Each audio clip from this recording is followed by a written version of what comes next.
Primeiro-ministro Kairala Sanana Gusmão está dadersang halo encontro do Banco Mundial, onde qualia assunto empréstimo nebe governo anterior halo.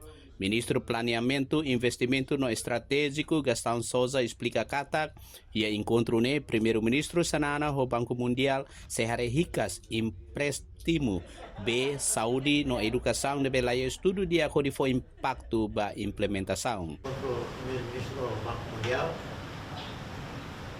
e assunto todo na Becolia, onde vai empréstimo e a área BNA e a área saúde ou a área educação. Não impressões e também empréstimo de equipa durante a estudo de Becolia,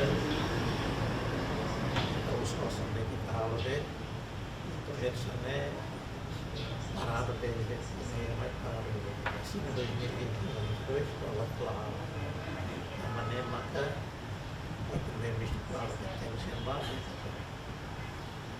BNA por enquanto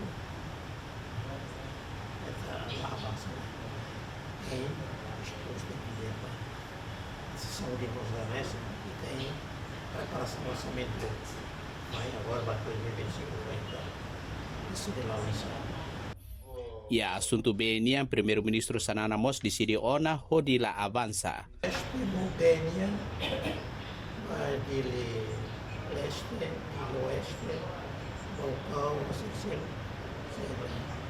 separado.